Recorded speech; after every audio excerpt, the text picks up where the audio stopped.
இன்னைக்கு நம்ம என்ன தலைப்பை பார்க்க போறோம்னா, காதலை பத்தி நம்ம மக்களோட பொதுவான கருத்து என்னன்னு நம்ம தெரிஞ்சுக்க போறோம். அதை தாண்டி காதலர்கள் ஏன் வந்து கடற்கரைய ஒரு சுற்றுலாத்தலமா, ஒரு பீஸ்ஃபுல்லான இடமா தேர்ந்தெடுக்கிறாங்க, அதை பத்தி மக்களோட ஒப்பீனியன் என்னன்னு கேட்டு தெரிஞ்சுக்க போறோம். காதல் பத்தி பொதுவா சொல்லணும்னா 90s 80sலாம் வந்து அது புனிதமான காதல்னு சொல்லலாம், ரகசிய காதல்னு சொல்லலாம். நிறைய இருக்கு, அது வகைகளே நிறைய இருக்கு. ஸ்கூல் டேஸ்ல லவ் பண்றது, காலேஜ் டேஸ்ல லவ் பண்றது, அந்த மாதிரி நிறைய இருந்தது. இப்ப 2K கிட்ஸ் காதல் அப்படின்றது அது காதலே இல்லை. அதுக்கு காதலுக்குன்ற ஒரு பேர் வச்சுட்டு அதுக்கு ரொம்ப தவறுதலா யூஸ் பண்ற வேர்ட்ஸ் வந்து பெஸ்டி, கேர்ள் ஃப்ரெண்ட்ஸ், பாய் ஃப்ரெண்ட்ஸ்ன்னு சொல்லிட்டு ஃப்ரெண்டுன்ற பேர்ல நிறைய தப்பு பண்ணிட்டு தான் இருக்காங்க. அது காதலுன்ற மீனிங்ல வரவே வராது. நிறைய பேர் வந்து ரொம்ப தவறுதலா தான் எடுத்துட்டு போறாங்க. அதுலயும் ஒரு சிலர் இருக்காங்க, சைல்ட்ஹுட் லவ்ஸ் அந்த மாதிரி நிறைய பேர் இருக்காங்க. ஸோ காதலை வந்து காதலா மதிச்சு அது ஒரு வேவா எடுத்துட்டு போனா நல்லது. தவறுதலா எடுத்துட்டு போறாங்க நிறைய பேர். கல்யாணம் பண்ணிட்டு இன்னொருத்தவங்களை காதல் பண்றாங்க, அதுக்கு பேர் காதல்னு வேற சொல்றாங்க. அதெல்லாம் வந்து தப்பு. ஸோ கடல் அப்படின்ற போது பீச் அப்படின்றது இப்போதைக்கு நிறைய பேர் என்ஜாய் பண்ண வராங்க. 24, 25 வரைக்கும் யாரும் லவ் பண்ணாதீங்க. ஒன்ஸ் ஃபினான்ஷியலாக ஸ்டேபிள் ஆகிட்டு அப்புறமா லவ் பண்ணுங்க. எப்படியோ நீ லவ் பண்ணி ஊரை சுத்தினா உங்ககிட்ட வேலை இல்லைன்ட்டு கழட்டி விட்டு போகதான் செய்யும் அந்த பொண்ணு. எதுக்கு வேஸ்ட்டாக ஒரு 4 வருஷம் 5 வருஷம் வேஸ்ட் பண்ணிட்டு அழகா வேலைக்கு போனோமா, ஒரு அழகான பொண்ணை பார்த்தோமா, கல்யாணம் பண்ணோமா, வந்துட்டு சிம்பிளாக போகலாம். எதுக்கு டைம் வேஸ்ட்டு? அவ்வளோதான் ப்ரோ. காதலை பற்றிலாம் எதுவும் நினைக்கிற மாதிரி ஒன்றும் ஐடியா இல்லை ப்ரோ. காதல் பற்றி என்னென்ன சொல்கிறதுக்கு இருக்கு. இப்போலாம் ஃபஸ்ட்டு 90s கிட்ஸ் காதலோட இப்போ வந்து ரொம்ப ஒரு மாதிரி, ரொம்பனா அப்படி ஒரு மாதிரி ரொம்ப அடிக்டாக ஒரு மாதிரி காதலுக்காக சாகுறாங்க.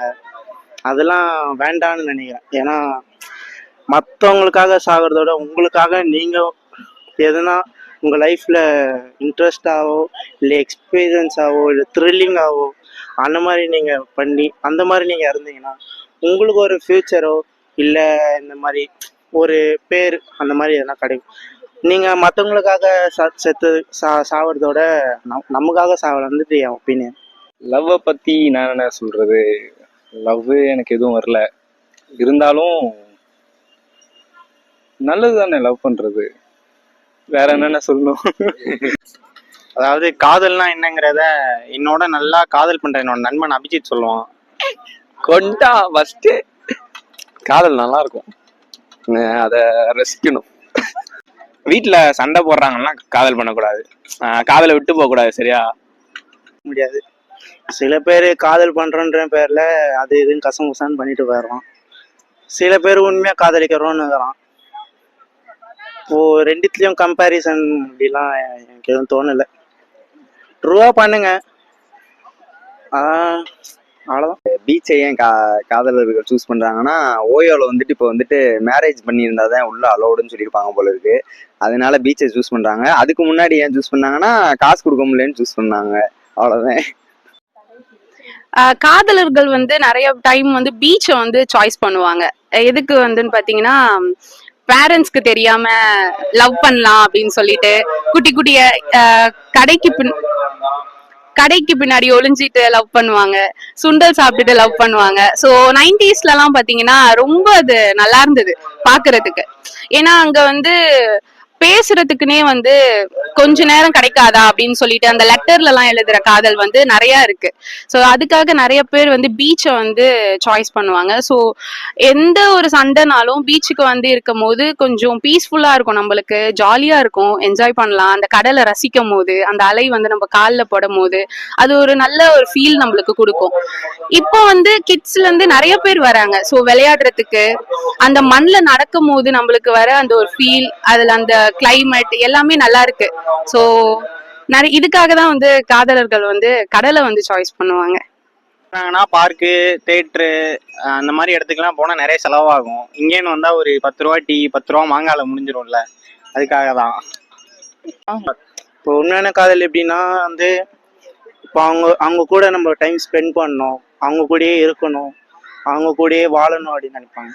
இப்போது வந்து அதுக்காக இங்கே வந்து சூஸ் பண்ணி நம்ம இங்கே வந்தால் ஃப்ரீயாக பேசலாம், ஃபோன் இல்லாமல்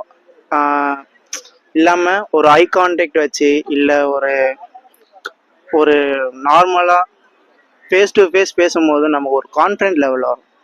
பீச்சுக்கு லவ்வர்ஸுக்குன்னு இல்லை, ஃப்ரெண்ட்ஸ் லவ்வர்ஸ் எல்லாரும் மோஸ்ட்டாக பீச் தான் சூஸ் பண்ணுறாங்க. ஏன்னா ஒரு ப்ளசன்ட் எக்ஸ்பீரியன்ஸ், இங்கே வந்தால் நிம்மதியாக இருக்கும், பேசுறதுக்கு என்ஜாய் பண்ணுறதுக்கு ஒரு குவாலிட்டி டைம் கிடைக்கும் தான் மோஸ்ட்டாக எல்லாரும் பீச் சூஸ் பண்ணுறாங்க.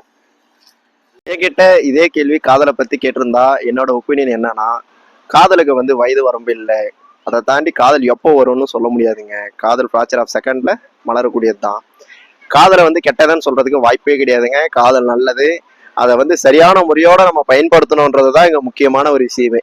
காதலர்கள் ஏன் வந்து நம்ம பீச்சை யூஸ் பண்ணிக்கிறாங்கன்னு நீங்க நினைச்சீங்கன்னா, பீஸ்ஃபுல்லான இடங்க. அதை தாண்டி அலைகள், அதை தாண்டி ஒரு பீஸ்ஃபுல் எப்படி சொல்றதுன்னா, அந்த அலைகளோட சத்தம் கேட்டாலுமே இந்த பீஸ்ஃபுல் தானா நம்ம மனசுக்குள்ள இறங்கிருங்க. இதனாலவே அதிகப்படியான காதலர்கள் இந்த கடற்கரையை சூஸ் பண்றாங்க. ஆனா இதுல ஒரு சில நண்பர்கள் தான் தவறான வழிபோக்கை பயன்படுத்தி இந்த கடற்கரையோட விளக்கத்தை கேவலப்படுத்துறாங்க.